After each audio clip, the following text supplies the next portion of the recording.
ये जो इमेज दिख रही है, ये इमेज है पाचन तंत्र की।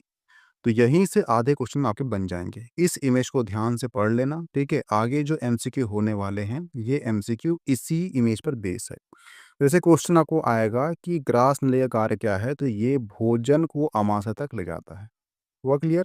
जो मुख है उसमें क्या पैदा होता है? तो लार टायलिन एंजाइम पैदा होता है। और जो लार है, लार में ही होता है स्टार्च और ये पाचन करता है किसका? कार्बोहाइड्रेट का। तो मुख से ही कार्बोहाइड्रेट का पाचन शुरू हो जाता है। हुआ क्लियर? ये जो आपको दिख रहा है, ये है डायफ्राम। ये आपको दिख रहा है, ये है अमाशय। अमाशय में ही एंजाइम होते हैं, अमाशय में अम्ल होता है। एक होता है, सबसे खतरनाक होता है, वो होता है जठर रस। जठर रस के अंतर्गत होता है एक HCl होता है, हाइड्रोक्लोरिक अम्ल होता है। ये क्वेश्चन करता है कि HCl कहाँ पाया जाता है? तो अमाशय में पाया जाता है। पेप्सिन और प्रोटीन का पाचन कहाँ होता है? तो ये भी अमाशय में होता है। हुआ क्लियर? ये जो आपको दिख रही है, ठीक है? ये है छोटी आंत।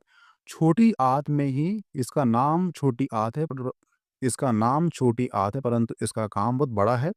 पाचन का संपूर्ण कार्य कहाँ होता है? छोटी आंत में ही होता है। हुआ क्लियर? ये ध्यान रखना कि आमाशय और इसमें एक अंतर है। आमाशय में प्रोटीन के पाचन का आरंभ होता है, परंतु सर्वाधिक भोजन का पाचन कहाँ होता है? तो वो छोटी आंत में होता है। छोटा-सा अंतर याद रखना, ठीक है? छोटी आंत में कार्बोहाइड्रेट का पाचन, वसा का पाचन, प्रोटीन का पाचन, पचे हुए पोषक पदार्थ का अवशेष, ये सब कहाँ मिलेगा आपको? छोटी आंत। यानी छोटी आंत नाम है, काम बड़ा है इसका। बड़ी आंत में ओनली जल का अवशोषण होता है। हुआ क्लियर? गूदा यानी कि यहाँ से मल मूत्र बाहर निकलता है। पित्ताशय जो यकृत दिख रहा है आपको, यकृत में ही जो पित्त होता है वो जमा होता है, उसे कहते हैं पित्ताशय। और जो पित्ताशय होता है, पित्ताशय ही जमा होकर ये बनता है, रवा बनता है, रवा इस टाइप का। जो रवा बनता है इसे ही हम पथरी कहते हैं। तो पथरी क्यों बनती है? ज्यादा वसा युक्त भोजन के पाचन की समस्या से ही रवा बनता है, इसे हम पथरी कहते हैं, ठीक है?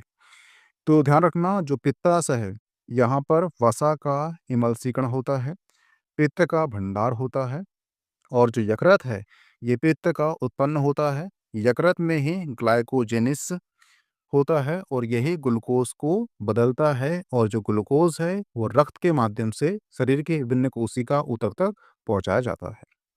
और जो यकृत है, ये यूरिया का संश्लेषण करता है। ये क्वेश्चन करता है कि यूरिया का संश्लेषण कहाँ होता है? तो ये यकृत में होता है। ये क्वेश्चन कई बार कर चुका है, ठीक है? जो अग्नाशय है से ही अग्नाशय रस निकलता है, ठीक है?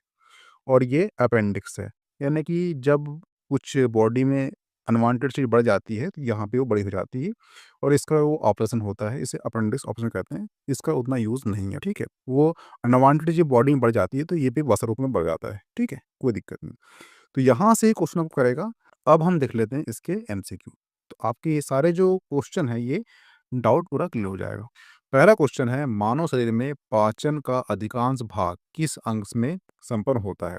तो ध्यान रखना, जो पाचन का आरंभ कहाँ होता है पूछेगा आपसे क्वेश्चन, तो उसका आंसर है आमाशय। हुआ क्लियर? परंतु यहाँ पूछ रहा है अधिकांश भाग कहाँ पर पाचन होता है, तो उसका आंसर है छोटी आंत। हुआ क्लियर? यहाँ अंतर है, देखना। क्वेश्चन आपको आता है कि पाचन आरंभ कहाँ से होता है, पाचन की शुरुआत कहाँ से होती है, तो वो होती है आमाशय से। हुआ क्लियर? लेकिन पाचन का अधिकांश भाग किस अंग में होता है, तो वो है छोटी आंत। ये छोटा सा अंतर ध्यान रखना, ठीक है? इसका आंसर क्या होगा? ऑप्शन सी। नेक्स्ट क्वेश्चन है, मनुष्य की मुख गुहा में निम्नलिखित में से किसका पाचन आरंभ होता है? तो ध्यान रखना, मनुष्य के मुख गुहा में उपस्थित होता है एमाइलेज एंजाइम स्टार्च, जो कार्बोहाइड्रेट का ही एक रूप है। इसको ये माल्टोज में बदल देता है, इसको ये माल्टोज में तोड़ता है। इस प्रकार जो है मुख गुहा में कार्बोहाइड्रेट का पाचन होता है। तो इसका आंसर क्या है? इसका आंसर है ऑप्शन सी। और यही सेम क्वेश्चन 2019 में आया था, कहाँ पर? मध्य प्रदेश पीएससी में आया था। हुआ क्लियर? ये ध्यान रखना। नेक्स्ट क्वेश्चन है, लार निम्नलिखित में से किसके पाचन में संयोग करती है? तो ध्यान रखना, जो लार है, इसका जो मुख्य कार्य होता है वो होता है भोजन को गीला करना, भोजन को लुब्धि बनाना, ताकि भोजन को आसानी से निगला जा सके। लार में एंजाइम एमाइलेज होता है। जो स्टार्च को शर्करा में तोड़ता है। क्या बोला मैंने? लार में एंजाइम होता है एमाइलेज, जो स्टार्च को शर्करा में तोड़ता है। लार में लाइसोजाइम नामक एंजाइम भी होता है। लार में लाइसोजाइम नामक एंजाइम भी होता है, जो भोजन के साथ आए विषाणुओं को नष्ट करता है। इसका आंसर क्या होगा? वो होगा स्टार्च, क्योंकि जो लार है वो स्टार्च को शर्करा में तोड़ता है। तो इसका आंसर क्या होगा? Option A. हुआ क्लियर? नेक्स्ट क्वेश्चन है, स्टार्च को जल अपघटन से ग्लूकोज बनाने वाला एंजाइम कौन सा है? तो ध्यान रखना, जो एमाइलेज नामक एंजाइम है ये अग्नाशय जो ग्रंथि है वहां से निकलता है। हुआ क्लियर? जो कि भोजन में स्टार्च यानी मांड के जल अपघटन से ग्लूकोज निर्मित करता है, जो भोजन के स्टार्च के जल अपघटन से ग्लूकोज को बनाता है। ठीक है, इसका आंसर क्या होगा? ऑप्शन बी होगा। हुआ क्लियर?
नेक्स्ट क्वेश्चन है, एंजाइम एक है, तो ध्यान रखना एंजाइम जो है वो प्रोटीन होता है, जो बायो उत्प्रेरक के रूप में जैव रासायनिक क्रिया को उत्प्रेरित करता है, इसकी गति को बढ़ाता है। तो इसका आंसर क्या होगा? Option C. हुआ क्लियर?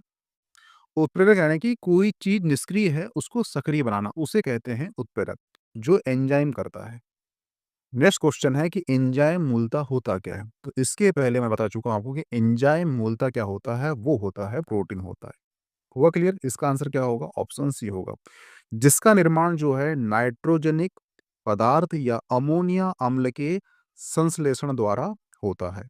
जैव क्रिया में एक विशेष प्रकार के एंजाइम एक विशेष प्रकार के कार्य करते हैं, यानी जैव जो प्रक्रिया होती है उसमें हर एक एंजाइम का एक विशेष कार्य होता है।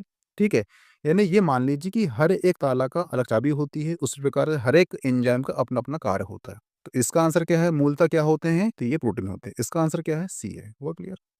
नेक्स्ट क्वेश्चन है, निम्नलिखित में से किस एक की उत्पत्ति यकृत का कार्य है? तो ध्यान रखना, यकृत से उत्पत्ति होती है किसकी? यूरिया की। नेक्स्ट क्वेश्चन है, एंजाइम लाइपेज का स्रोत है, तो ध्यान रखना लाइपेज एंजाइम जो है प्राकृतिक रूप से अग्नाशय अग्नाशय से स्त्रावित होने वाले रस में उपस्थित होता है। पित्त में कोई भी पाचन एंजाइम नहीं होता। हुआ क्लियर? फिर भी यह लिपिड्स के पाचन एवं अवशेषों में सहयोगी होता है। यह वसा का इमल्सीकरण करता है। पेप्सिन नामक एंजाइम प्रोटीन के पाचन में सहयोगी होता है। इसका आंसर क्या होगा? इसका आंसर होगा ऑप्शन बी, आग्नाशय। हुआ क्लियर? नेक्स्ट क्वेश्चन है, मानव तंत्र में निम्नलिखित में से कौन सा एक पाचन एंजाइम नहीं है? तो जो सामने इमेज दी है आपकी, आप उसमें पढ़ना, कहीं पर भी आपको गैस्ट्रिन नाम का पाचन एंजाइम नहीं मिलेगा। ट्रिप्सिन है, टाइलिन है और पेप्सिन है। इसका आंसर क्या होगा? नहीं है पूछा है तो उसका आंसर होगा बी।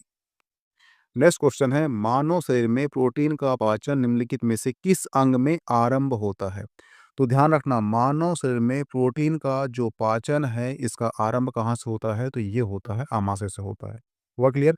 हालांकि जो पाचन का अधिकांश जो भाग है ये कहाँ पसता है? तो ये पसता है छोटी आंत में, परंतु आरंभ पूछा है तो उसका आंसर क्या होगा? वो होगा ऑप्शन डी। नेक्स्ट क्वेश्चन है, निम्नलिखित में से कौन सा एंजाइम प्रोटीनों को अमीनो अम्ल में विघटित करता है, यानी कि अमीनो अम्ल में बदलता है? तो इसका आंसर क्या होगा? इसका आंसर होगा पेप्सिन। हुआ क्लियर? आमाशय में पेप्सिन नामक जो एंजाइम होता है ये प्रोटीन को छोटे छोटे पॉलीपेप्टाइल और उनके घटक अमीनो अम्ल में विघटित करता है, यानी कि उसमें तोड़ता है। तो इसका आंसर क्या होगा? Option A pepsin. हुआ क्लियर? ये कहाँ पाया जाता है? तो ये पाया जाता है अमाशय में। जो सामने इमेज दी है ना, उसको ध्यान से पढ़ लेना एक बार, ठीक है? नेक्स्ट क्वेश्चन है, कौन से परिवर्तन में एंजाइम ट्रिप्सिन उत्प्रेरक का कार्य करते हैं? तो ध्यान रखना, जो ट्रिप्सिन नामक एंजाइम है, इसका जो स्त्रावण है, ये कहाँ से होता है? ये अमाशय से निकलता है, जो कि प्रोटीन को अमीनो अम्ल में बदलने के लिए एक उत्प्रेरक के रूप में कार्य करता है। ये ध्यान रखना कि अमाशय एक मिश्रित ग्रंथि है, जिससे हार्मोन्स और पाचन रस दोनों का स्त्रावण होता है। हुआ क्लियर? इसका आंसर क्या होगा? Option C. प्रोटीन को अमीनो अम्ल में बदलता है, उसके लिए वो एक उत्प्रेरक रूप में कार्य करता है। नेक्स्ट क्वेश्चन है, मानव शरीर में पूंछ कौन सी संरचना संलग्न होती है? तो ध्यान रखना, इसका आंसर होगा वृदांत। तो ध्यान रखना, जब मानव आरंभ काल में, यानी प्राचीन काल में, जब मानव शाकाहारी था टोटली, वो पेड़ पौधे खाता था, और पेड़ पौधों में होता है सेल्यूलोज, और सेल्यूलोज को पहचानने के लिए उसके शरीर में एक अंग बना था, जिसे कहते हैं पूंछ। ठीक है? लेकिन क्या हुआ है कि कालांतर में जो मानव है, ये सर्वाहारी हो गया। सर्वाहारी हो गया तो जो सेल्यूलोज है, इसको पचाने का कार्य करना बंद हो गया, क्योंकि उसने सभी चीज़ खाना सीख गया। ठीक है?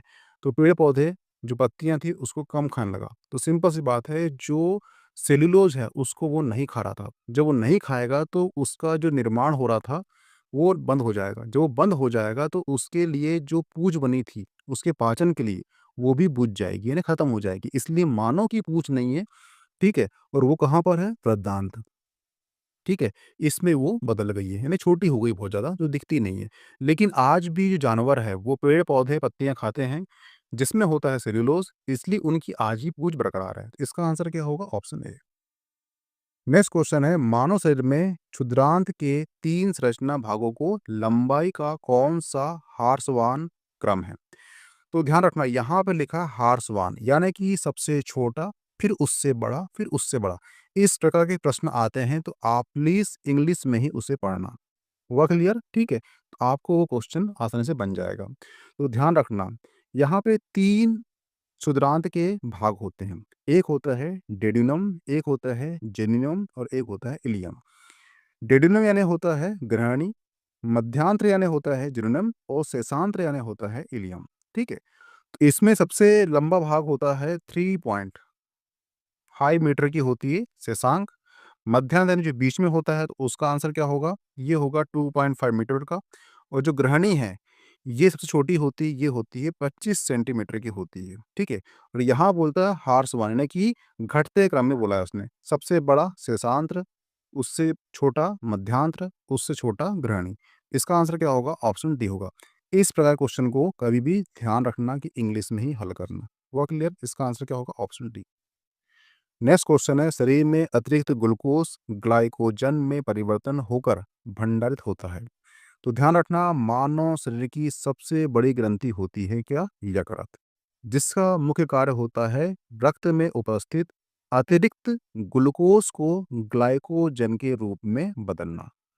जो यकृत है, उसका कार्य होता है, जो रक्त है उसमें जो अतिरिक्त जो ग्लूकोज है, उसको ग्लाइकोजन के रूप में परिवर्तन करके संचित रखना। और समय अनुसार यह ग्लूकोजन ग्लो और समय के अनुसार यह ग्लाइकोजन ग्लूकोज में बदलकर शरीर को ये ऊर्जा प्रदान करते हैं। हुआ क्लियर? इस प्रकार यकृत जो है, अतिरिक्त शर्करा एवं ऊर्जा के बीच में एक संतुलन बनाने का कार्य करता है। तो इसका आंसर क्या होगा? Option D. हुआ क्लियर? नेक्स्ट क्वेश्चन है, यकृत एवं मांसपेशियों में ऊर्जा जमा होती है। तो ध्यान रखना, शरीर की कोशिकाओं को कार्य करने के लिए ऊर्जा की आवश्यकता होती है। हुआ क्लियर? और ऊर्जा शुगर, वसा, प्रोटीन की रासायनिक क्रियाओं से प्राप्त होती है। शुगर शरीर में ग्लूकोज में परिवर्तन होता है। जो शुगर है, शरीर में ग्लूकोज के रूप में परिवर्तित होता है, जो कि एक सरल शर्करा है। और ये जो ग्लूकोज है, रक्त के माध्यम से जो शरीर के अंग होते हैं, कोशिका, ऊतक, वहां तक ये पहुंचाने का कार्य करता है रक्त से। ठीक है? यकृत मांसपेशियां मुख्यतः ग्लूकोज ऊर्जा ग्लाइकोजन के रूप में उपस्थित होती है। तो इसका आंसर क्या होगा? इसका आंसर होगा ऑप्शन डी, ग्लाइकोजन के रूप में। इसके पहले वही चीज हुई थी। और बाद में ग्लाइकोजन का ही परिवर्तन होता है ग्लूकोज में और वो शरीर तक पहुंचा जाता है रक्त के माध्यम से। इसका आंसर क्या होगा? Option D. नेक्स्ट क्वेश्चन है, पित्ताशय में उपस्थित पत्थर निम्नलिखित में से किसका पाचन प्रभावित करता है? तो ध्यान रखना, पित्ताशय यकृत से उपस्थित पित्त का भंडार करता है। पित्ताशय यकृत से उत्पन्न पित्त का भंडार करता है, यानी यकृत से जो पित्त होता है उसका भंडार करता है पित्ताशय। हुआ क्लियर? पित्ताशय के अंदर पित्त अवयवों के संघनन से बना हुआ एक रवा कृत जमाव ही पित्त या पथरी कहलाता है। जो पित्ताशय है उसके अंतर्गत जो पित्त होता है, पित्त ही बाद में जम जाता है जिसे ही हम पत्थर या पथरी कहते हैं। और ये जो पथरी है इसका निर्माण होता है वसा युक्त भोजन के पाचन की समस्या से पैदा होती है। हुआ क्लियर? इसका आंसर क्या होगा? वो होगा वसा युक्त भोजन। जो होता है ये पचता नहीं है, जो पचता नहीं है तो ये बदलता है किसमें? पथरी में बदल जाता है, जिसे हम पित्त बोलते हैं। हुआ क्लियर? पित्त ही बाद में रवायुक्त होता है और इस रवायुक्त को ही हम पथरी बोलते हैं। इसका आंसर क्या है? ऑप्शन ए वसा।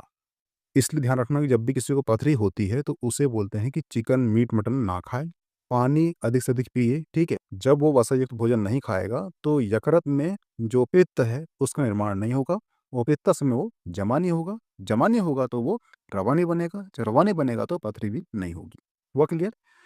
नेक्स्ट क्वेश्चन है, मानव शरीर की सबसे बड़ी ग्रंथि कौन सी होती है? तो ध्यान रखना, मानव शरीर की सबसे बड़ी ग्रंथि होती है यकृत, जबकि सबसे बड़ी अंतःस्रावी ग्रंथि होती है O2 यानी कि थायराइड ग्रंथि होती है। दोनों में अंतर रखना। अगर आपसे क्वेश्चन पूछता है सबसे बड़ी ग्रंथि कौन सी होती है, ओनली पूछा है सबसे बड़ी ग्रंथि, तो उसका आंसर होगा यकृत। लेकिन यही भी क्वेश्चन कर लिया कि सबसे बड़ी अंतःस्रावी ग्रंथि, तो उसका आंसर होता O2 यानी कि थायराइड ग्रंथि। हुआ क्लियर? सबसे बड़ी पूछेगा तो उसका आंसर होगा यकृत, सबसे बड़ी अंतःस्रावी पूछा तो उसका आंसर होगा O2। इसका आंसर क्या होगा? ऑप्शन ए यकृत। नेक्स्ट क्वेश्चन है, शरीर के किस भाग में पित्त का निर्माण होता है?